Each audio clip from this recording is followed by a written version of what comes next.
Hi, everyone, and welcome to the Let's Grow Your Business webinar, which is hosted by the Commission on Accreditation for Home Care. My name is Cindy Andrake, and I'm an Education Coordinator here at CAC.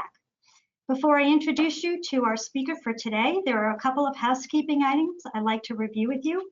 In order to present a high-quality sounding webinar and to prevent any background noise, all participants in today's webinar will be in the listen-only mode during the presentation.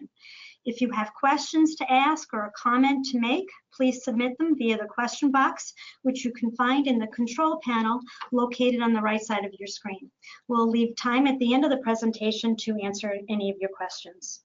If the control panel is preventing you from seeing the presentation slides, you can minimize it by clicking the small orange arrow at the top left of the control panel. If you want to restore the control panel to the original size, just click on the orange arrow again. If you have any audio issues or trouble hearing during the webinar, you should be able to use your phone to listen to the presentation. The dial-in phone number and access code can be found in the audio box, which is in the control panel. Finally, today's presentation will be recorded and will be uploaded to the CAC website. Please check back in a week or two to see a replay of the presentation, or if you want to share it with your colleagues. And now it's my pleasure to introduce you to our speaker today. Mev Markashi is a registered nurse, clinical operations consultant, and certified healthcare financial professional with 15+ years of broad organizational experience in leading teams and healthcare organizations through process improvements, audits, and compliance and procedure development services. In her career, she's held various positions, including as a director of clinical operations in a certified home health care agency, as a regional director of patient services, and as a regional vice president of operations in a licensed home care service agency. She's driven to meet and exceed goals of productivity, clinical outcomes, and staff performance. Thanks, Mev, for joining us. And at this point, I am going to turn the presentation over to Mev. Thanks, Mev. Thank you, Cindy, and good morning, everyone. Thank you very much for joining us today. We are definitely, the timing of this presentation, I think, couldn't be better for all of you, as we are in the fourth quarter right now. So really looking at a good strategy plan and setting yourself up for first quarter of next year. I think it's a great opportunity at this time. We're hearing a lot of the same concerns at this time, and with that, we are going to really look at a lot of different areas of your operation that you can focus on to leverage yourself for further growth. A lot of you are, I'm sure you're hearing a lot of the same concerns at this time. I know I am, whether it's marketing, recruiting, vaccine mandates. A lot of these have become obstacles for us, but the focus on today's presentation is really the how, really looking at your operation and setting it up to really navigate during this time, and going back to some of our basics that we've kind of, I think, lost along the way. So we're going to look at your systems and processes, sales and marketing, as well as census growth. And building presence in the community. This is a big one for me, because right now, yes, we were shut down for a while, but I am seeing we are slowly coming back out again. I just went to a drive-through venue yesterday. It was genius. They were giving away cakes. They paired up with a nonprofit organization, and people were just driving by and stopping. So the weather is still good, and I think we can take advantage of this time. We're going to look at the marketing as well, your recruitment, and looking at ways to constantly navigate during this time. Let's look at the situation that we are in today. We all know the demand is getting bigger and bigger for home care. We've seen an increase in federal funding. If you look at the 2021 home care benchmarking study, 62% of providers are reporting this increase. As we see a growing elderly population, more and more people wanting to stay home at this time. And with this, again, the obstacles that come in the way, and how did we get here with so many different challenges? And the first things that come into mind is, of course, this pandemic. I mean, as we're going into, I think, 18 months now, we had to really try and get in front with operating protocols, the unemployment benefits, whether you were able to get online training to keep your recruitment. But now we have this mandate, and everybody is really moving around to try and make this ease the pressures of recruitment. I wanted to share the following information with all of you because I am finding a lot of companies do not know about this program.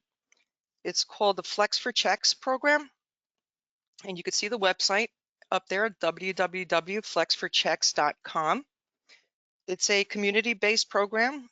It was developed as an $11.1 million grant from the Health Resources and Services Administration.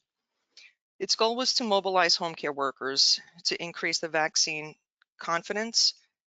You see, for every vaccinated individual, they earn $50. If they refer a home care worker, $25, and the worker's agency gets $25. If you go on the website, it's very simple. It's a registration. All they do is ask for your company to name, and they'll be in touch with you. They are assisting with some training as well. I was just on a call yesterday, so there's a training program with this to educate a lot of the caregivers in order to remove some of the hesitancies that they're having with this. The timeline, it started on June 1st, and it's going to November 30th of this year, or until the funds run out. And from what I heard, there is still quite a significant amount of money to be given at this time. So if you don't know about this program, I think it'd be a good idea to take advantage of it. We look at the current state of home care, and it's a very competitive market. We've seen pay rates going up, benefits. I've seen agencies who got ahead of the pay rates, but then the next ones had to do the same, and now who's offering benefits and the other companies aren't, and this is definitely creating an edge. But I'm really a firm believer that not everything has to be about a high cost.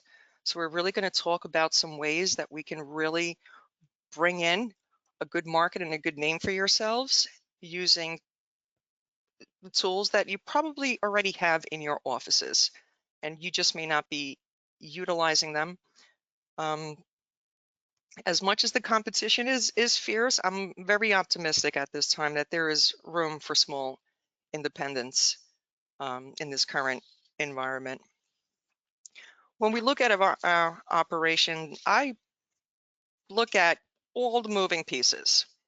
Number one, we look at our stakeholders, and these are our clients, and then our employees. And of course, we have the governmental and the insurance companies who are changing policies, and we're all trying to keep up with them. But our clients are impacted by the quality of service. And nowadays, healthcare is not what we say it is, it's what the client says it is. Whether we've seen this in different payment models. When I know if you're not doing what's called a welcome call, that is a time to really sell your value to your client, that you're not just sending a caregiver in there. You have a nurse who's going to go out there and do a full assessment, look at the safety in the home, design a care plan to meet the needs, encourage the family to be there, really letting them know that you are trying to build a relationship with them and full support. Your employees, they play a key defining role in the strategies that you're going to set up. And the suppliers and vendors, right now, there's a lot of different companies who have a lot to offer. they have one of the highest level of interest because they are directly impacted by the outcome. And we're going to get into a few of the vendors and suppliers and who you're using as far as integrating your systems. So sticking on to the client relationship, again, talking about like some of the basics that we tended to, I think, got away from just a bit. Welcome bags. Your current clients are your biggest marketers. There was a time where if your client wasn't happy, they told one or two people. Now they're telling thousands. They're online, they're doing their research. These giveaways that we give, they play a benefit because it's free marketing. So you've given something to them, they have your logo in the home, you've called them, you've established that relationship. In that packet, give them all the information that they need, who their direct contact are regarding staffing, who they should speak to regarding payments. This way they know exactly where to get their information from.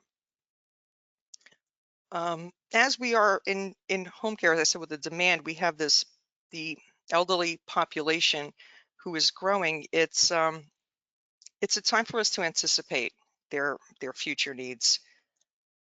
I'm sure everybody is familiar with the care management model. There's many different models out there. I'm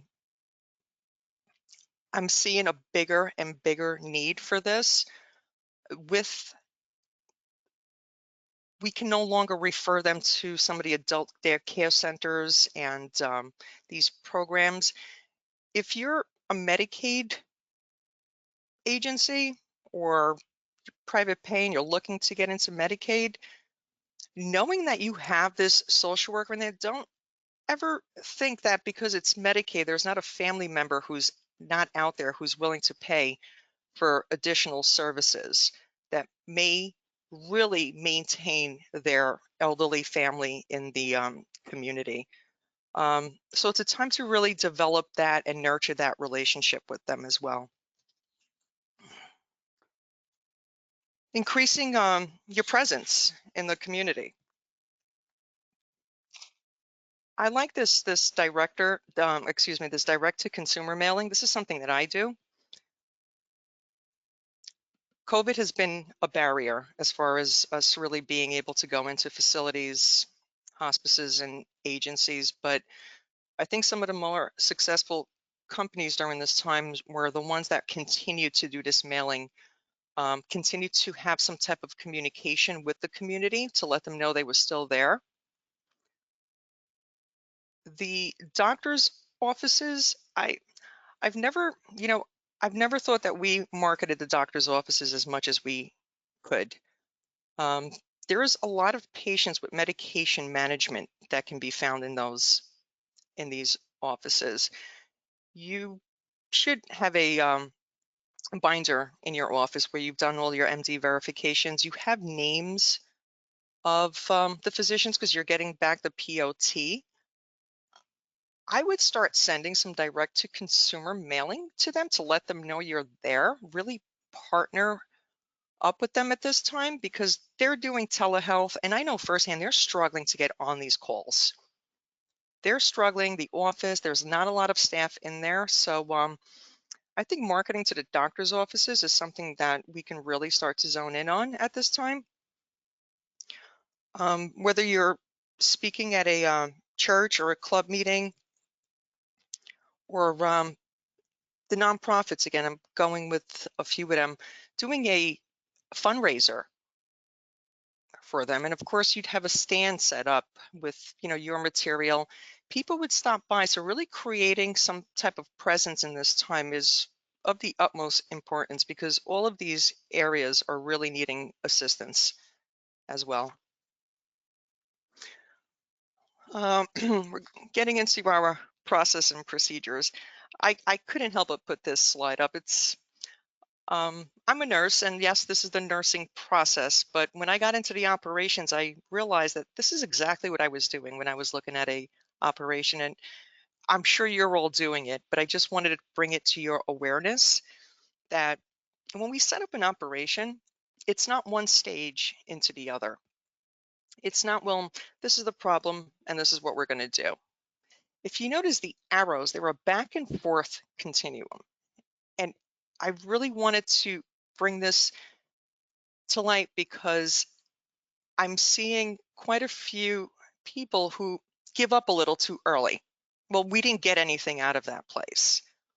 Don't give up. Let the process right out, but revisit. Go back. Sometimes you miss something. If you got your plan in place, the chances of you being 100% ready, uh, that's a tough one. I would recommend if you're 70, 75% and you've got it on paper, roll it out. You're good when you're at about a 70, 75% plan to start going into your strategic planning. When you're doing your assessment and identifying your metrics,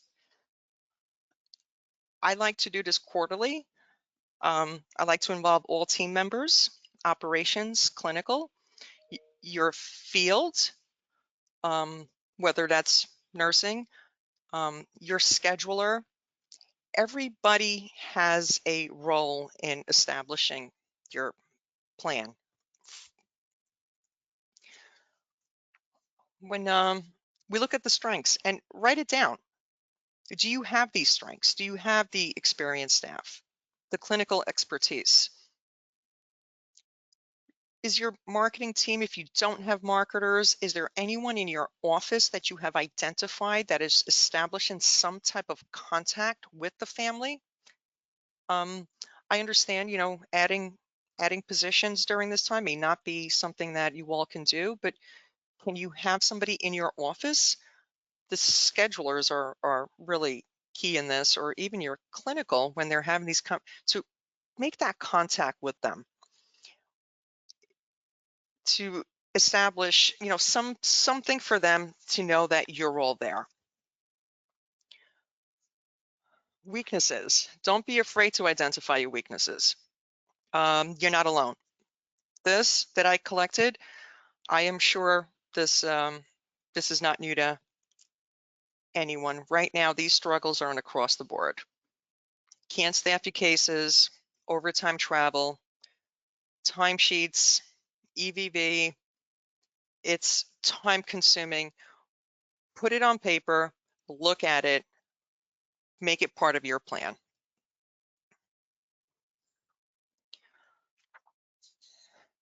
Opportunities. Have you all looked at where you want to be next year? What the new business lines are, what is going on in the market? So some of the hot markets right now is your non-medical home space, of course, skilled nursing, infusions. But what about some of the specialty markets that I definitely think there's some room in? Specialized dementia care. Remember, we have all these assisted livings, these community health, doctor's offices, elderly growing population. Is it somewhere you want to put your focus on? End of life, where you would look at that as a new business line and enhance your training specific to that so you can really market to that clientele. Multiple sclerosis. These are very hot markets right now that there is a lot of room for growth in here. But first, you want to identify where you want to be in it. Social media. I have to admit, I was a bit hesitant on social media for quite a while, but it's here. Every time I ask somebody, hey, do you know what schedulers, a company's looking to hire? The question that I get back is, did you put it on Instagram? So I now am being really more and more realizing how much of a presence social media has in recruitment, marketing, all of this that is coming into play here. The market has changed. It's technology and everybody is seeking their information there. Are you selling to your current patients? This makes me think of the intake form that you have. Take a look at it when you're collecting information, or do you have email addresses? Why? Because you're going to market.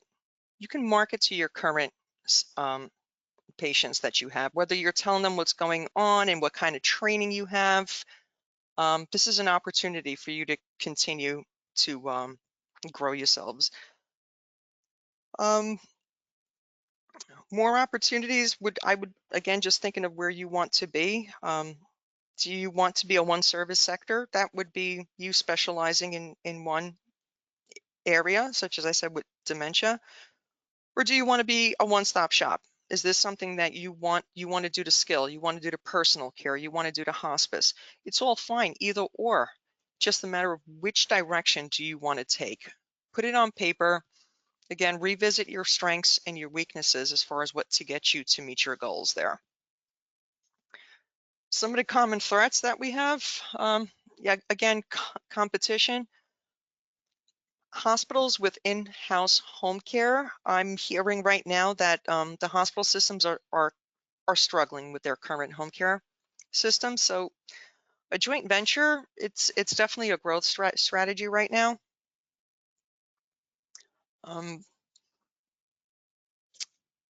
The lack of caregivers and nurses, we were just talking about this before. It's become very competitive, but again, it's a threat. We know it. I will go into some ways to bring this into your plan, but I can't stress enough until we really put it in a plan that it gives you a direction and a clear path as to where you want to go. So this is how I start when I'm in my assessment phase. I like to identify the roles. What works for one company does not work for another. I'm well aware of that. Maybe you have 3 members, 3 staff, 4, 5, so it's going to be a little different. You may have functions that are crossing over, but what doesn't really change is the operation, the clinical, human resources, marketing, staffing, recruitment. That is the backbone of your companies. I really stress the identifying roles because I see a lot of duplication that goes on, and it gives staff structure when they know exactly what their responsibilities are. What I'm showing you here is it's an example of a job aid. I like to create these, and I did this. This is for a staffing coordinator or a scheduler, and I know we all use different semantics depending on the program that you're using.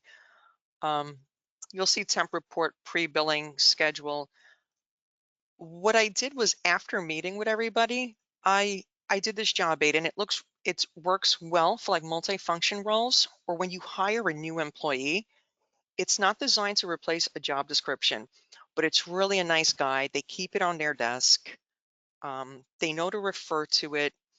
If you're collecting timesheets, but you haven't linked your visits, that's kind of working against yourself. So I like to have those reports printed daily by the staff. One of the reports and that I really like to look at weekly, it's called the schedule versus actual, and it may be called something different, but if you're comparing what you're actually servicing versus what the schedule says that you are, it's not necessarily an overtime report, but this really lets you identify where and who you're not meeting those authorization hours on. The asterisk up on top, daily stand-up. I strongly recommend doing a daily stand-up every morning. And you're going to see how it all comes into play when we start bringing in like margins and looking at our cases and some of the issues that have gone on call, and bringing it to the awareness in the morning with stand-up. It really sets a tone for the staff. They know what direction to take that morning. So again, put it on paper and tailor this to meet your needs for your staff. I'm going to do a quick breakdown on the different departments. And again, I have collected this as I've sat down with people with different companies, and everybody works a little differently. So if it applies to you, it should just probably change it around a bit depending on how many staff members you have. Let's look at intake.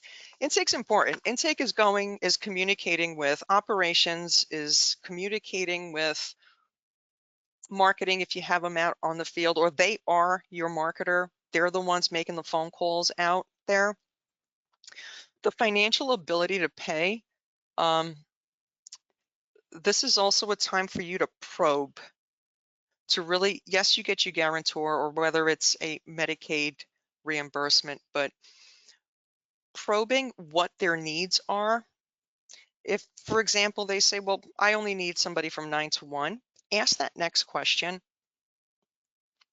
Who is responsible for your family member after that?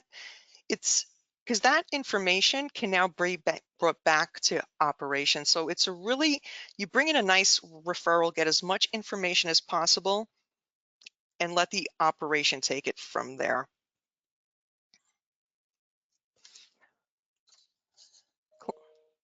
Clinical. Clinical to me is, well, again, I'm a nurse, so I have my own thoughts for how I feel sometimes clinical is underused as to how significant they play a role in operations. We look at all the logs that we maintain, the fall logs, complaints, infection control. These are tools. I think in home care, we tended to be probably a few years behind most of the trends that were going on in other industries. This is the time for us to really measure the operation, to collect this data and show your value. Not a lot of companies that I know are out there saying, hey, listen, this is what my rehospitalization rate was, or this is the percentage of cases that I can staff, or look at my infection control. These are, to me, the most powerful numbers that you can sell your value out there. Adding revenue by identifying what's short term to meet long term, again, well, you may be providing personal care, but is there room for companionship in there? And I know it's less of a margin, but you retain a patient for a longer time. So clinical and collecting that data to me is really of the utmost to really distinguish yourselves right now in this current market. Your office staff,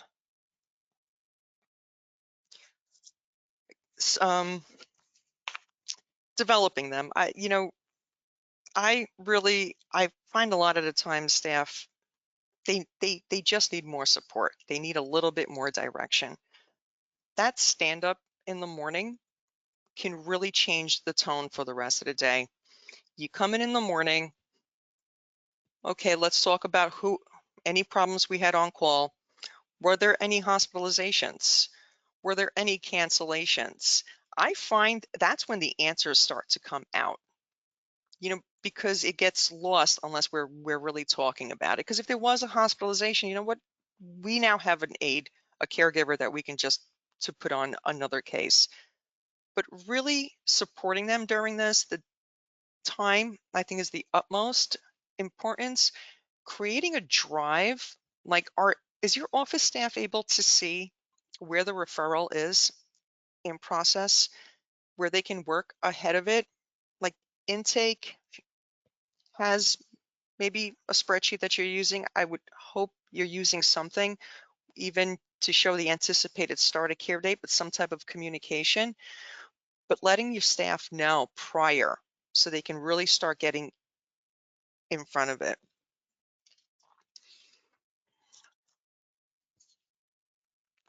Our assessment stage leads us to our diagnosis or the analysis, where we're really looking at the metrics of what we have seen. Operationally, it is a time to really look at these numbers, where we're looking to go with it, and where our focus is going to be. Your ratio, when you look at your operation, patient census versus the number of caregivers. Just to give you a rule of thumb number, a ratio of 2 to 3 caregivers. It used to be, they used to say 2.5, but now it's, 2 to 3 caregivers for every client.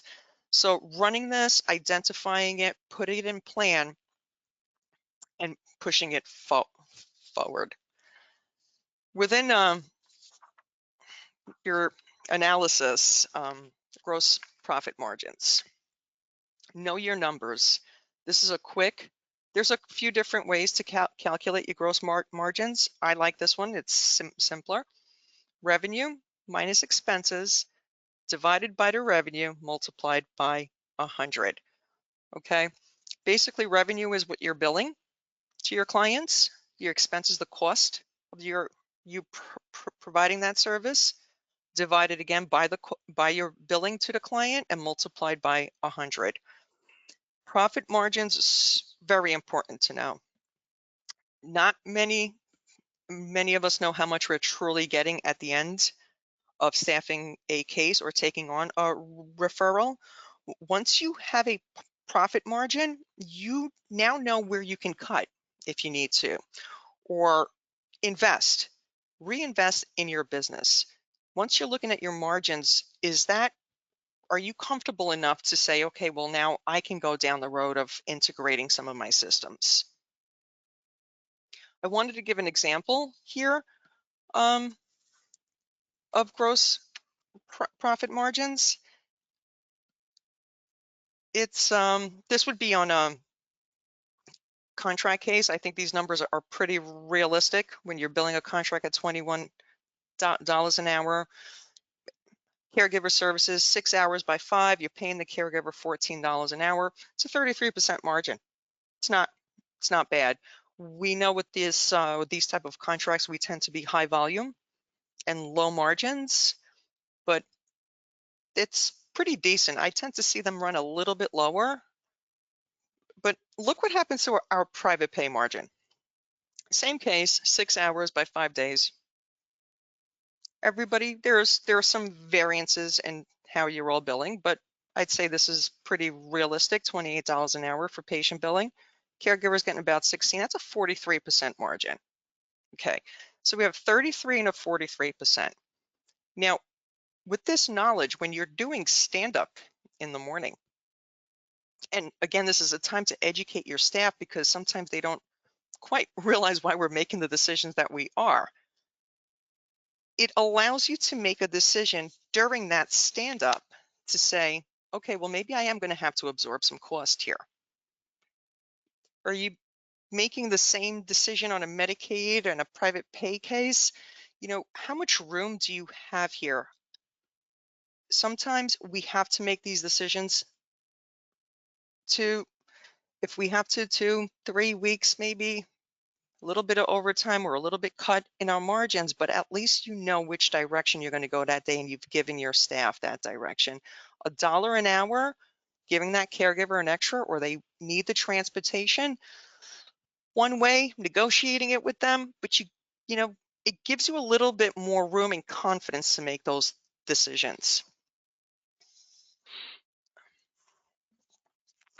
When we measure an operation, that's how we can manage it. And I can't stress that enough. I'm a big report runner.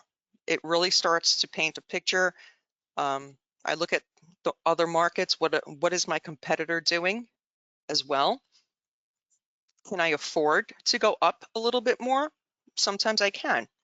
So doing an analysis and putting that into your plan.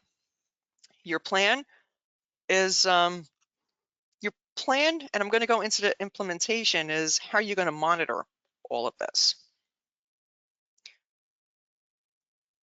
Everybody I know is using maybe different platforms or different ways of calculating your costs, but you can still use like a share drive, setting your IT up where all departments can see what's going on. So there's full communication. Spreadsheets, again, with your referrals, but really designing how you're going to allow your departments to see what is happening so they can all be on the same page. And how are you going to track the outcomes?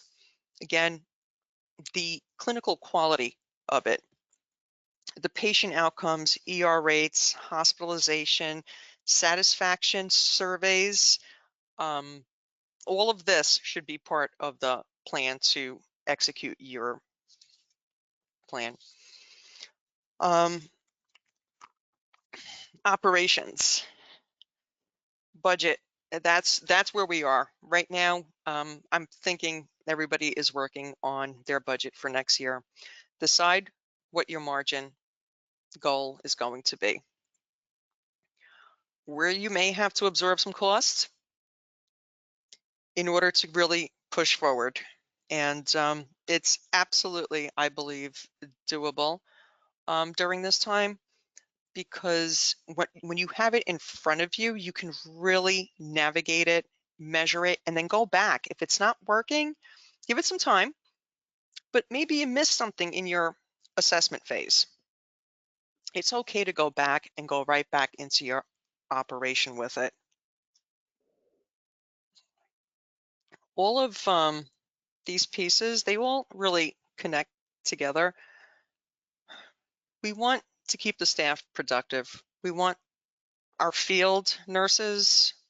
I'm going to focus on the field nurses because when you're running all of these reports and looking at productivity and setting up the operation, it's a time to also look at the territories, the areas that they're servicing. Is it evenly distributed?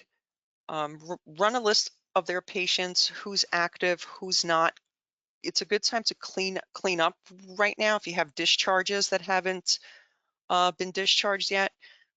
Not only the compliance portion is being affected, but you find people are revisiting information that's not real anymore. So really creating nice, clean beginning and removing anything that doesn't really come into a real time. The once we've planned it all, the execution now at this point, you're looking at your procedures. You've set your goals, a timeline, you're moving this forward, and we let it move, and we start. This is the operational part, right? Everything that I just kind of went over, we assessed it, we looked at the operation, we've set some numbers in place, we've created job aids, everybody's has their roles defined, everybody has clear objectives, and now we got to get that census up. Marketing. Again, I know every office is different and you may not have a marketer, but here's some numbers. 5% of your revenue is a safe number to market. If you can hire a marketer, great. If not, you can try and get a marketer and pay them per referral, and there's a range that different companies are using. I personally like this per referral. You get a few, and because these positions are pretty high in salary, but you don't have to open up that position if you can't. So a pay per referral is definitely a good way to go with it. When you're looking at your marketing plan, a lot of times, we get a referral and we go over to the scheduler. Can we do this? Can we staff this? And everybody shrugs their shoulders and says, no, I can't. And there goes that referral. Of course, I would like to think that, we put more thought just not saying no, of course, but I know, I believe all of you are licensed to service throughout the whole state. And maybe you're spread a little too thin. I would look into like a number that you would feel comfortable with, 5, 6, 7 townships, and gear your marketing more so to support the deficits that are in your operation, if that makes. And let me tell you what I mean by that. we lose caregivers because we don't have cases. We can't get caregivers because we do get the case. And it's always been that double-edged sword, that fine dance of trying to really make it happen. It's like with the per diem skilled nurses. We get the skilled nurse, we don't have a skilled referral. So what I've started to do is look at where the operation is, where you have the ability to provide services to, and then push marketing in those areas. Just a little like kind of shift that can hopefully help you all. With the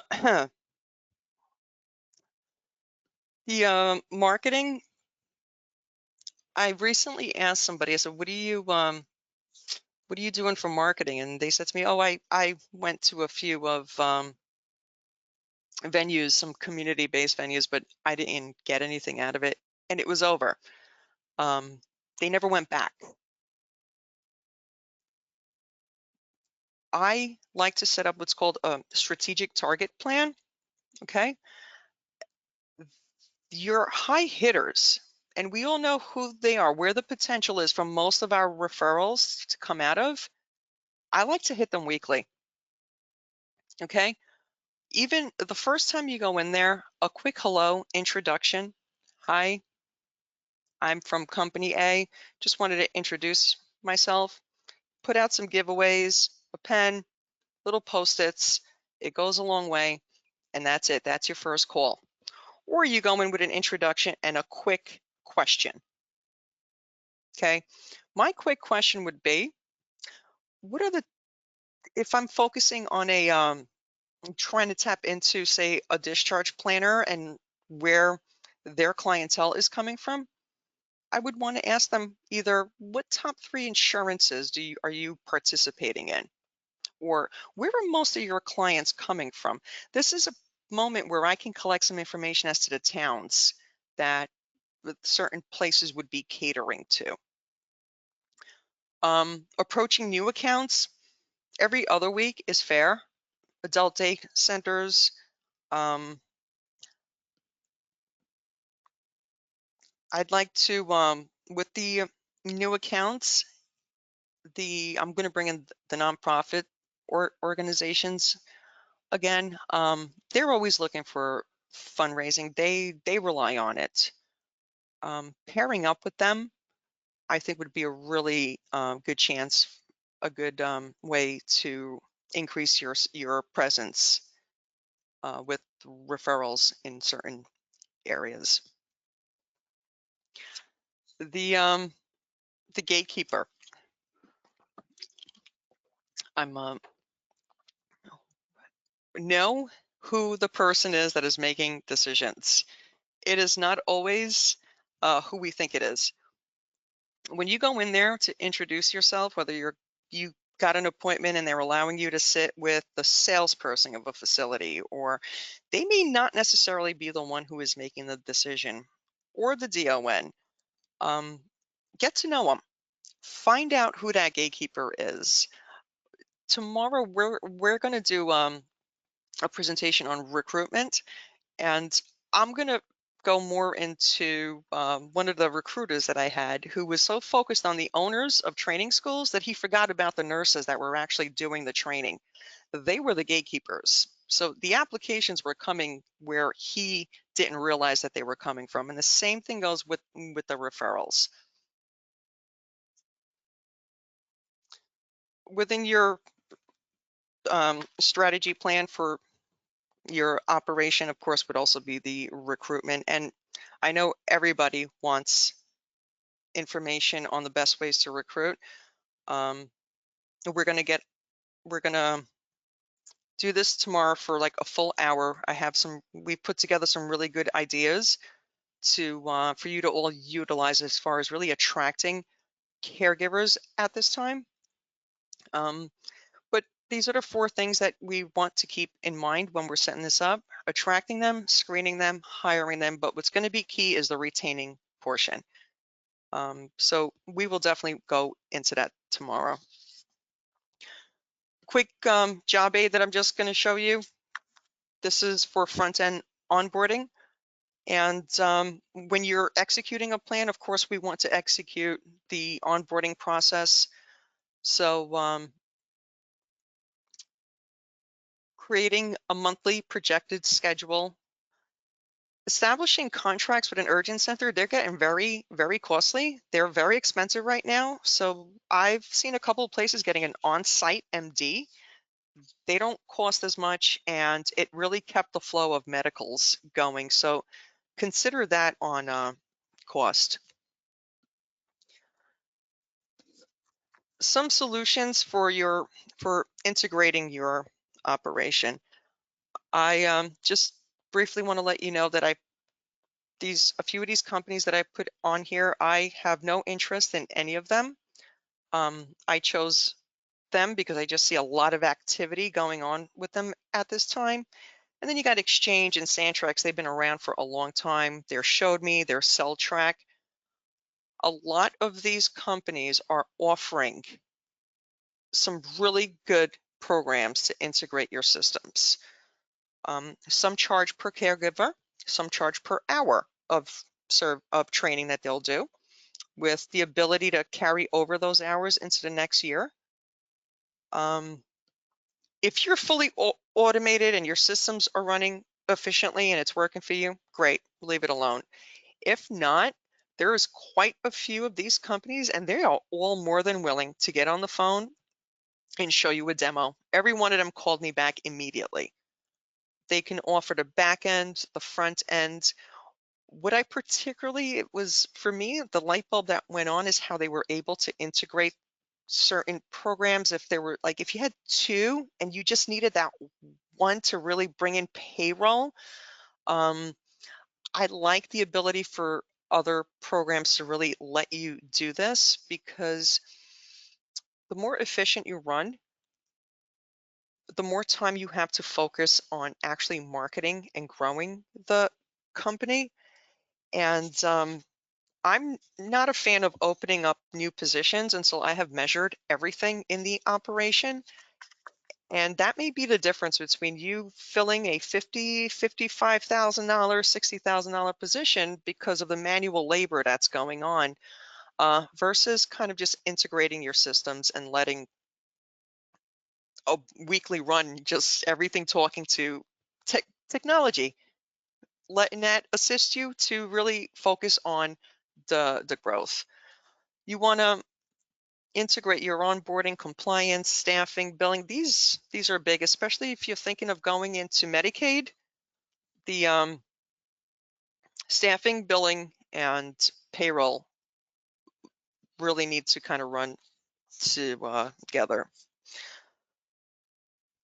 Digital marketing, again, creating this. I want to focus on the search engine optimization. I see a lot of times, sometimes companies, their websites, they look nice, but they're not being updated, or there's not a lot of activity on your part on it. The more you write on it, the more you update it, the more probability that you come up on a search. And I don't mean to quickly go through these. I see that our time is Google. Okay, so Google has a potential for really hot leads. I put myself on Google Business Profile. It's free. And what I love about it, that once a week, it tells me who's searching, whether it's a direct search, someone in the industry. If you combine this with your direct to consumer mailing, for instance, you're doing postcards, you will see the difference, because I see the difference on direct searches. Every time I mail out postcards, my search jumps up almost 85%. I have monitored it to see what happens after 3 weeks, and it dropped. It dropped significantly. Actually, I just checked the other day. I was minus 55% on the 3rd week. So I sent out more postcards just to kind of rev out that search engine. Same thing to your clientele, your assisted livings, your networks, your current patients. social media, again, try to stay on top of this. It's here. Whether it's here to stay forever, I don't know. But it's here. Facebook and Instagram are your biggest platforms that are being utilized. And this actually goes both for the caregivers as well when they're looking for um, opportunities and looking into companies. But the elderly population, their children, their families, they're in their 40s, 50s, they are all on this. They got on it because their children were on it. They wanted to see what their kids were doing, and now everybody is on this. So, you know, Instagram's very visual, so it really lets you put your brand out there. Um, Definitely, post on it and monitor it, please. Make sure you're seeing who's posting what on it. And just to get back to Google, you'll never have to ask a patient, if they're not happy, you'll never have to ask them to write a bad review, right? They're going to do that on their own. But not many think to do a good review for you. Ask them. Ask them to do, hey, could you do me a favor? Could you just put up a quick review? That it drives you really popping up higher on a search. And I have friends in Florida and in Queens. I live in New York, but I have had people Google me from different states. Location comes into play, but what it showed me is that I needed to rev up my engine search. The same thing, ask people to Google your companies, see how you're coming up in other areas. Your operation can, when you do these in these steps, and I write here, know your policy and procedure manual. I'm a compliance person, operations. I think they're our friends. They really help us set up the operation. So implement that within your operational plan as well. The quality that you're going to provide to your patients it will always be there when your processes are being measured and you're looking at them, how efficient, the trends that are going on. Your 30-day contact, use this, please. I think this is a great tool to use. Listen to what our patients are saying to us. This is just a sample that I did, whatever works for you. It's part of your QI. It's part of your marketing. Again, looking to measure and really differentiate yourself from the others. And at the end of this, we all want success. We want the satisfied stakeholders, our clients, our employees. We'd like to see 2 to 4, hey, I'd take more, but if we can start with 2 to 4 new referrals per week, all our cases being assigned in positive clinical outcomes. And coming at the end of this, in order to get there, we sit down, evaluate it. I put our finance and our clinical people on this screen because they go hand in hand to look at the trends, to look at the profits. And once you've evaluated it, do you need to go back, diagnose something else? It's okay. It's that continuum that needs to be there. Just continue to grow. And, like I said, I am very optimistic. When you set these plans up, there is room for growth, finding your niche in it all. And we are looking at the time, we're slowly coming to the end of this. I really do hope you all grabbed some valuable information from this. And I wish you all much luck, much success. And I'll speak to you all tomorrow. So have a great day, and thank you so much for joining us. Mav, I'm just going to jump in real quick. This is Cindy again from CAC. So before people sign off, just a couple things. Thank you, first of all, for this presentation. We really appreciate it. We do have a couple of questions. I just want to, when a lot of people register for the webinar, they express concerns about hiring and staffing in today's market. Do you have any comments or anything that you can just give us a little bit of, I know you're going to talk about it tomorrow, but anything that you can answer today? Yes. Without it being all cost, because I know everybody wants to do this with, as much money savings as all, but we're, some nice ways to attract, particularly our caregivers, whether we set up some incentives, some acknowledgement, a look into our culture, designing a career path for them, something to intrigue them to come over to us versus someone else. Great, great. I also want to just remind everybody that last week, CAC sent out an email blast about a new program called Return and Earn, which is from the New Jersey Department of Labor and Workforce. The program provides $500 incentive to unemployed workers and a wage subsidy to the employers. So it's new. I urge you to look at the Department of Labor, New Jersey Department of Labor website to get more information. And also for everybody's benefit, we will send another e-blast at the end of this week about the program. So if you're not familiar, you can look into it. Also, I want to just tell everybody that we are in the chat box if you're not already signed up for tomorrow's webinar, which Mev will share lots more information about recruiting. You can go to the chat box and there should be a link there that you can link directly to the registration. If not, if you have a hard time with that, you can just go, everyone should have gotten an e-blast about it yesterday. Just go to the e-blast that we sent and you can register for tomorrow's webinar. So we do have another couple questions. Mev, do you have any suggestions on marketing firms that are focused on social media for small businesses and home care agencies? I'm sorry, marketing on social media? They're marketing firms focused in social media for small business home care agencies. Any suggestions? Yes. I mean, just get your information up on the two hottest platforms, and I've done the research and I've seen it is Instagram and social media and Facebook.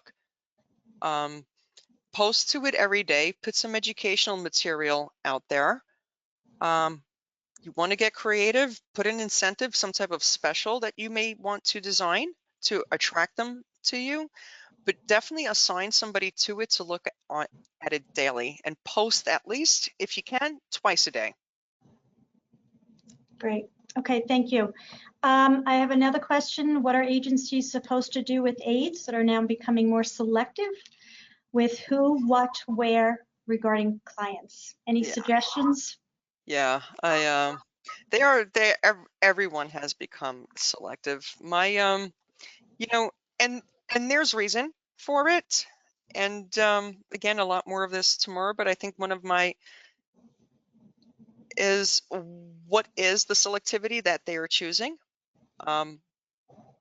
What trend are you seeing that is making them become selective, one client over another? So to me, it's just doing a root cause to identify what it is that is making them select one over the other and addressing it.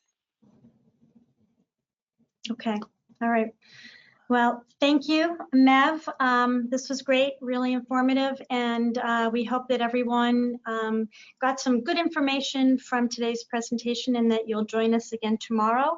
And with that, we're going to close down the webinar and thank everyone for being part of this. Bye. Bye, everyone.